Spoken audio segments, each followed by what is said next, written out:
much luck with parsnips, some good vegetative growth, but I've just seen something a bit weird. Oh my goodness, what? What? Hi folks, and welcome back to the channel. I thought today, instead of another full Polytunnel video and updates, because I'm still working on the woodwork as well, if you missed the last one, I'll link that up here. I thought instead of doing a Polytunnel video, we'd do a bit of a plot tour. So this is the very last piece of the base rail that I need to kind of re-drill and fix. This has been a lot of work. Just getting the coach bolts out themselves can be quite tricky, and some of them haven't taken, so I've had to do a bit of modification, but I'm going to get this last one in, and then we're going to go and look at the rest of the plot, because oh boy, have I been neglecting it. And there is one particular treat that I've been left that I've got to show you.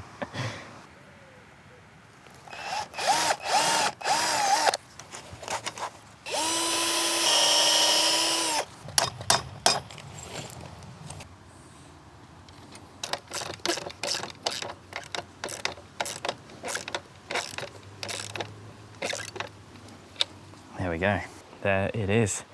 The last corner is done. This base rail is now attached on all the poles. All of the holes pretty much have been re-drilled. There were one or two that I couldn't re-drill because the old hole was like bang on in the right place.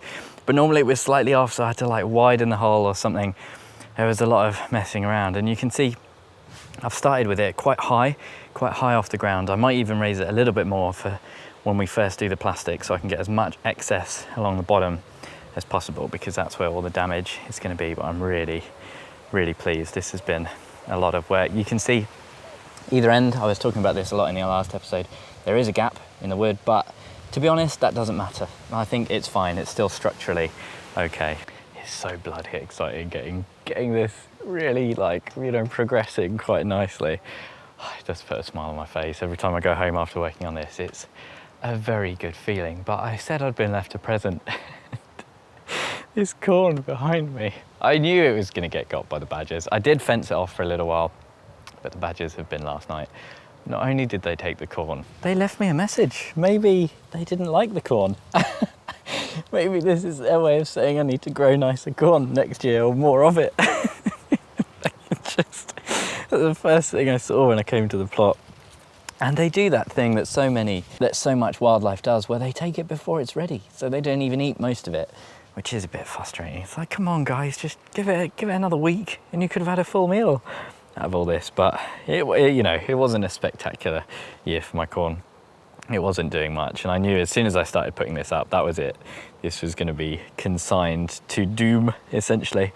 So not the end of the world. I feel completely out of practice doing a plot tour. It's been so long, and you know, I've just been so focused on this polytunnel and getting it done that I've been pretty neglectful of everything, and so there's going to be some horror. There's going to be some horror today, I'm sure. In places I think it looks okay, and actually surprisingly well, considering I've not picked up a hoe or weeded or trimmed or mowed or anything in weeks and weeks. This is a little bit sad. This one is my honeyberry, and I dug this up because it was under where the polytunnel is now, and just stuck it in this pot, and it's not too happy. I'm hoping it'll bounce back at some point. Next door, these cucumbers have done pretty well, actually, and this is one of the rare examples of something doing better on the second plot than on the first plot. I'll show you the other cucumbers later. You can see there's one I missed. I just didn't see it under this one, which is, you know, turning into an absolute beast. There's only two here. That's like an extra tripod, but I'm just gonna string it into there. And yeah, some really nice bush cucumbers. These are market more. I can't lie, they do creep me out a little bit before you start taking them. It's all these little black spines. They're really weird. They really weird me out. They give me the ick. But look, there's one on here just coming out. So these have just kind of entered their productive stage. I've had maybe two more, other than those two off here. You see, I was just snacking on one yesterday, chucked it back on the bed. Bit of organic matter, why not? The squash patch back here. Well, this one, that's not looking good, is it? Don't ask me what any of these squashes are, to be honest. I don't know. The labels went awry a long time ago. And, oh, hello. That's a butternut. We've got a butternut forming. That's exciting. That's very exciting. Basically, all of these are going to feel like a freebie because I've done nothing. A little bit of weeding and watering on here at some point. I think this one might be the uchikikuri, the pumpkin. Look at that. That is nice. I think there might be some nice finds today. A lot of this kind of dieback, yellowing, powdery mildew, and then the leaves dying back on this squash and the other one. Oh, that one I've just seen over there. Looks like one of the turban squashes just starting. A really funky looking one. This courgette as well, just so much powdery mildew on here. I've had a couple of little courgettes on here. This one, whoops. Oh dear. I don't feel too bad about that mistake because I know so many other people make it as well. Just not good. The cosmos has absolutely exploded. I have sowed a few things in these little beds, but once again, very low priority. Some of the sweet peas bouncing back, gooseberries, cherry tree looks okay. Parsnips I've just spotted around the corner, they're looking okay. I should probably do something with this comfrey patch at some point. Not really sure, everything is in flux, you know, with this polytunnel going up. This is just all I think about, this is the only focus. So yeah, I'm not sure 100% what's gonna be here in future. I guess a path down there and beds. But I mean, I don't know what is gonna be on them. These onions are surviving. I mean, they look all right, actually. These I think I picked up for a few quid at a garden centre after all my other ones just completely died. And we are well past, you know, due harvesting date for onions. So they're still alive, they're still surviving. That's good, isn't it? That's a win for me. Onions I do not have much luck with. Parsnips, some good vegetative growth, but I've just seen something a bit weird. Oh my goodness, what? What? Why is this? That is a parsnip root growing sideways on the ground. Okay. And look up there. That parsnip is halfway out the ground as well. So, oh dear me. I was quite happy with these, but it turns out maybe I shouldn't be expecting too much. I don't know what is going on underground there. There's a salad that I planted out a load of, this mystery salad that my dad sowed. Turns out, pretty sure, radicchio. And there is a lot of it, and it tastes super bitter, but I'm assured it is nice if you cook it correctly. So that's kind of everything on plot 2 at the moment. Rhubarb is just looking amazing. And there's still some spuds in the ground. There are 2 lines of spuds in here. They are completely and utterly done. They were probably done about a month ago, so they might just be completely eaten by slugs. Let's go over to plot number 1, see what's beyond the apple trees, shall we? Oh, the hot composter as well. I think what I might do, actually, speaking about structure, there's a little patio here. And I'm thinking I might keep that, just expand it a little bit, turn it into a patio area, because I don't actually really have anywhere that I sit on the plot. I have had it in the past, and it might be nice to make an actual dedicated seating area, and I can probably use the hot composter maybe in the corner, slot it away somewhere, something like that. Oh, we've got some sweet peas over here as well that I want to harvest. They're just starting to go brown. These seed pods, which I'm guessing means they're probably ready to collect for seed, which is quite nice. Now, this is where the horror show really does start. It is nice to see that timber pile has reduced dramatically. Still lots of battening there for the polytunnel. This is quite nice. This strawberry wheelbarrow that I made, it needs a massive top up with compost. But these alpine strawberries for the last few weeks have been flowering, and they are absolutely delicious. The ones in here that I put in here, I just thought we'll give it a go. They weren't doing much. Oh, they're so sweet. Oh, that is really, really nice. Absolutely lovely. The apples too, I think probably just a week away from being ready. Some of those look like they're almost ripe. Well, some of them do look ripe actually. Very much on the small side though. Not great. The brassica patch, I mean, I gave you a little brassica update the other day. Ah, dear me. This is just the netting, you know, it's outgrowing the netting. I do want to get in, harvest a cabbage today, some of the broccoli.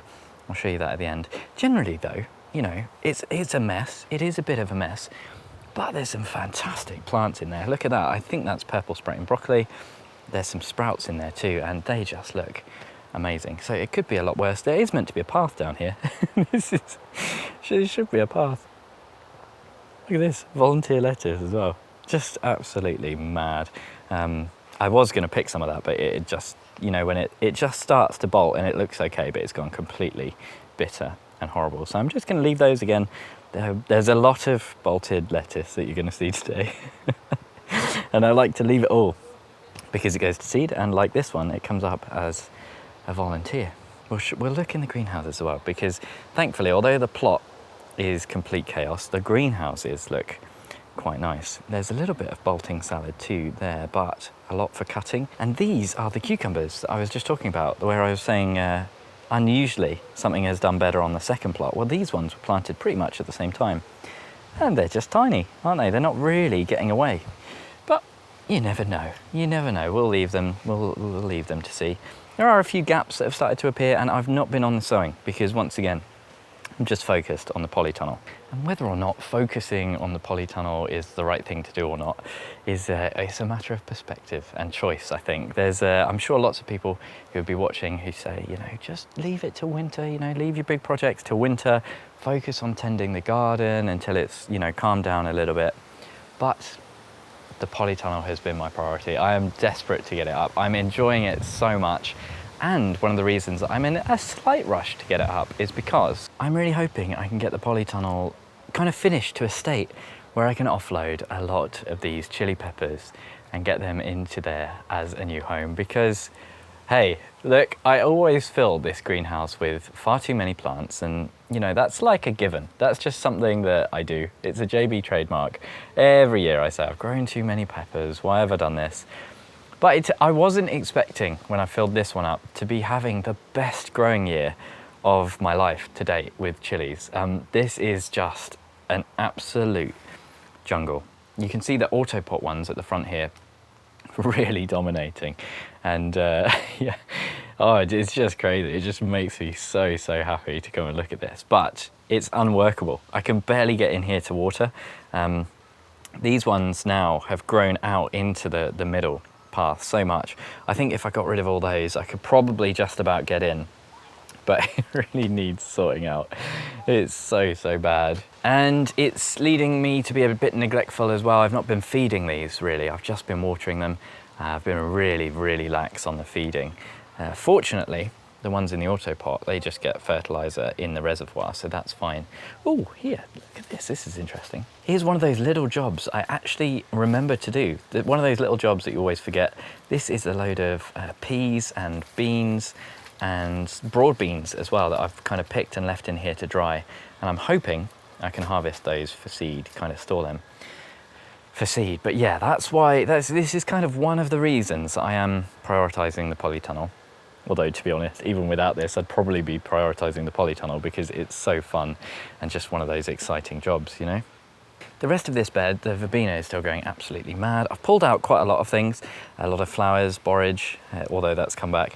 Loads of beetroot in there, they're probably ready for harvesting. And some of my outdoor tomatoes, well, I've had a couple, but I don't know if this is slugs or just something. But basically, it's a bit of a horror show. 90% of these have ended up as like half-eaten mush on the floor where they weren't supported very well. They've just been kind of slug food, I think. I have had one or two, which is better than nothing, but yeah, just a lot of the beds now looking like, I mean, I'm probably gonna harvest and cover, to be honest. Maybe, I don't know, maybe we'll see how the polytunnel goes, but we'll, you know, I'm making the decision to just calm down on sowing and growing and that kind of thing. The other bed as well, pretty done. So this was all bush beans, just a massive jungle of bush beans and calendula and self-sown, what's this? Bronze fennel for the hoverflies. They absolutely love it. And yeah, I've harvested so many of these French beans. This is Kalima, absolutely delicious. On the right, I had the Orinoco, the French bean. And I cannot believe how productive it is. Let me just show you this. Once you get your eye in, you can see there are hundreds and hundreds of pods on here. But it turns out they're kind of gross.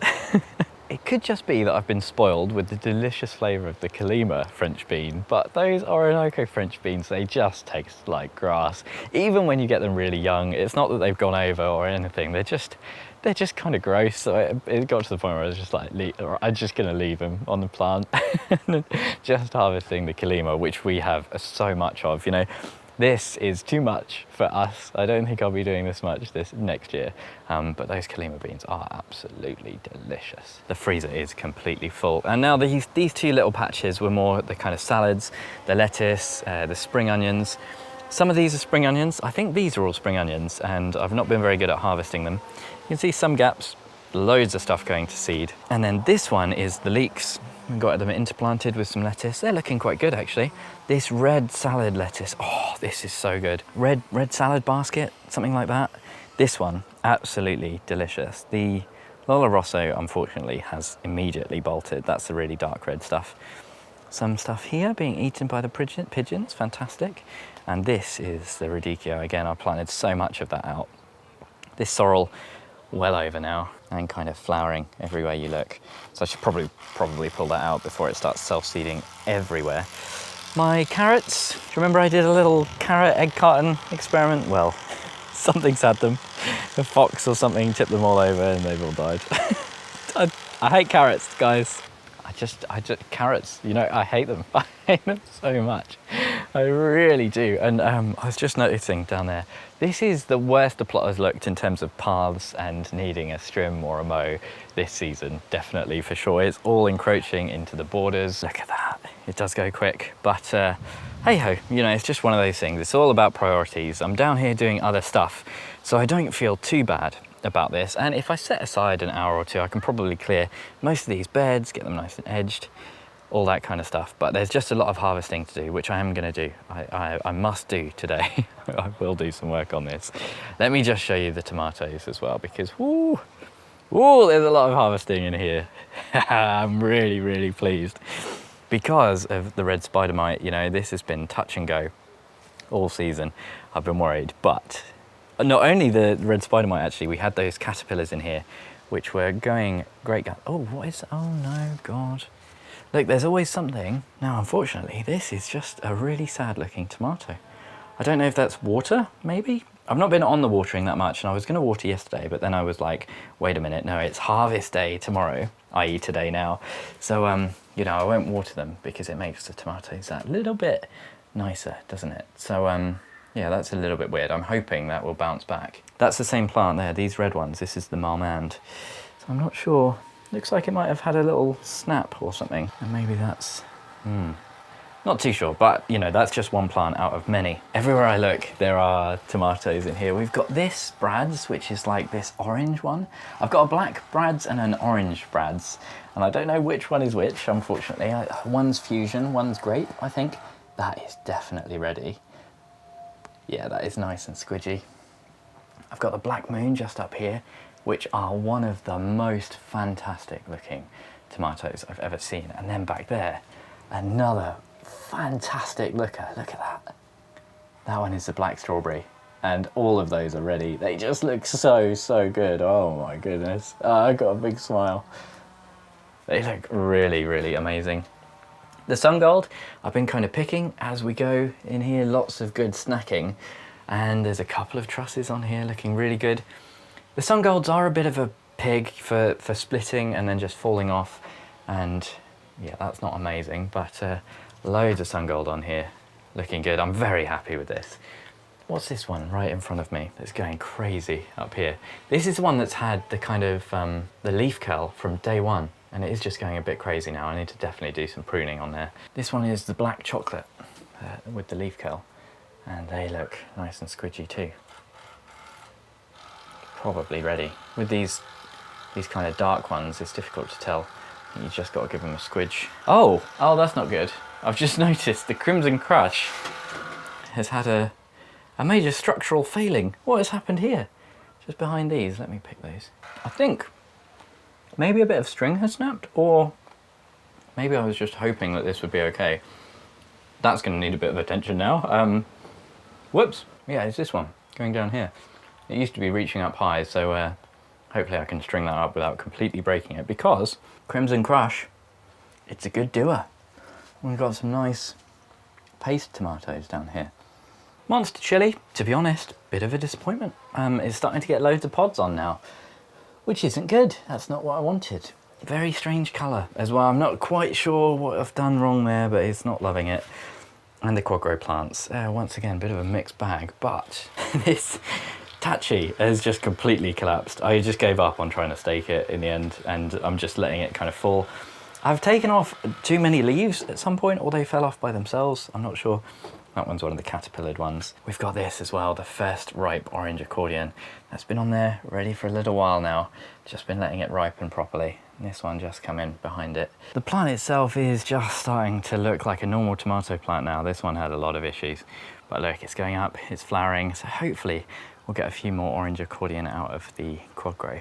This one, oh, this is the one that everyone sees when they walk past my plant and go, what are those black tomatoes that you're growing? They look amazing.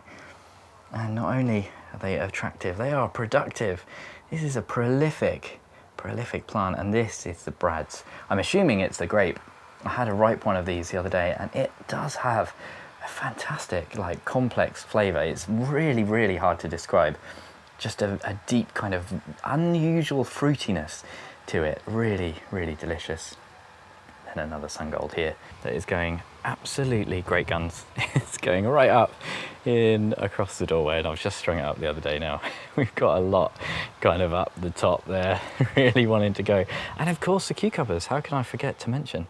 They've made a really good recovery from that initial spider mite damage. There might still be a bit on here, to be honest, but I'm just gonna continue doing what I've done. This is the worst looking leaf at the moment, so I'm just gonna remove the worst looking vegetation and hopefully keep on top of it. It did go through a bit of a transition phase where it was looking really poorly, but now look, they're bouncing back, full of life, full of vigor. Oh, one thing I forgot to show you as well. There's a few more orange accordion up here on the plant that's in the ground, and there's one ripening down the bottom too. And look at the size of this compared to that one in the quad grow. Now we've had that plot tour, I'm going to spend a little bit of time in the greenhouse getting this a little bit pruned, a little bit more under control, and do a massive harvest and show you what we've got. Now I don't know about you, but I find as soon as I start fiddling around in the greenhouse, if you'll pardon the expression, time just disappears. I think it's been about 2 hours and I've harvested a few bits. Some of which looks really nice, loads and loads of salad. This stuff is so easy, you literally just rip it out with your hands. Picked a few little beetroots, these are some of the Chioggia, I think, and there's one just getting on for a little bit big, but they're just a really nice size. I'm finally taking some of the spring onions, and I've noticed the first of the little green sprouting broccoli, a little bit of whitefly on there, which is a bit gross, we'll take the leaves off. But I just tasted a little bit of this, and it's not quite as nice as purple sprouting. Not quite got that sweetness that you get from the frost, but it's still quite nice. And I think when you cook it up, it's probably gonna be a bit nicer. One thing that isn't so nice is this cabbage that I've just picked up. Now it looks pretty gross, and I was hoping it just does that thing where the kind of outer layers start to decay, where it's just getting a bit long in the tooth. But unfortunately, these have gotten proper mank and moldy. So I'm gonna try and clean this up now and see if it looks any nicer. There is a bit of damage in there, maybe not. No. Absolutely not. This is grim. This is absolutely disgusting. What causes cabbages to do this? You know, oh, don't drop on the actual food. Is this just too old? I find this quite common with my cabbages. Just grim. So let me get a good one. If you wondered why I'm showing you the harvests over in the Polytunnel zone, it's because there's about 3 people with strimmers out at the moment, and someone else is building a shed as well. That one, that's the prize winner. Tempting to leave it to get even bigger, but I think it's just good. You know, whenever you've got something like this, just take it. If it's like, you know, one of a few, just take it while it's good, even if it's a little bit early, because it's better than leaving it for a day or two too long and it all going a bit mank. Now that is more like it. Needs a bit of cleaning up, but that's a good sized cabbage. I wish I could reliably grow these. I tend to maybe get 1 or 2 that are this good. In fact, this might be one of the best ones I've ever done, but I'm pretty happy with that. I do think if I can get a brassica cage, a proper walk-in thing, it will up my brassica game quite a bit. But the main thing that I'm happy with, and the main thing that took me a long time, is the tomatoes. Today's the first proper tomato harvest. Look at these. And it's only now, as I've just picked up the camera, that I'm thinking about this properly, right? I was smiling so much as I was harvesting these. They're just so gorgeous.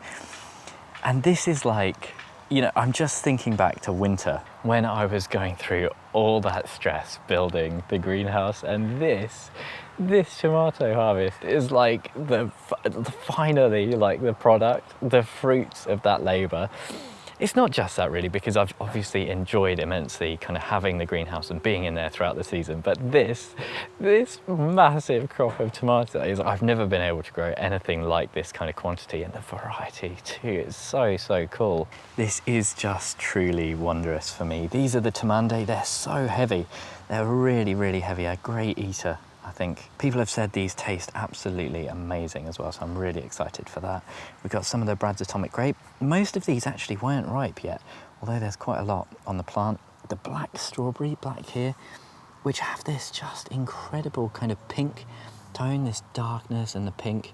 They are, just amazing. They're so gorgeous.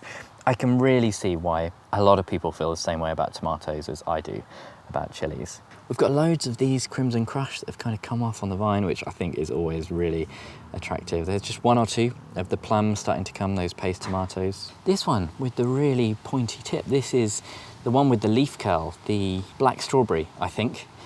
Really tasty though. They are absolutely delicious. This Brad's, I can't remember if these are the fusion or the grape to be honest, but they are also really tasty. We've got loads of sun gold and the first orange accordion as well that I took off the one in the quad grow. That looks just so funky. And then these ones are the Black Moon, another absolutely gorgeous tomato. They look so cool. Really love it. Just look at that, I'm so pleased. And hopefully this time next year I'll be saying exactly the same thing. All the stress and the effort that we went to putting this up will hopefully be worth it, because we'll have an amazing tomato harvest, as well as all the other things I'm looking forward to growing. Thank you ever so much for joining me. I really hope this has made you as happy, or like, I hope a little bit of my happiness has come through the screen. An extra special thank you to my Chili Pepper Tier patrons, Tony, Bill, Pam, Louise, Mel, Michael, Denise, Socks in the Garden, Craig, and Andrew. This is just so much easier with your support. Thanks everyone for watching, and hopefully I'll see you again next time.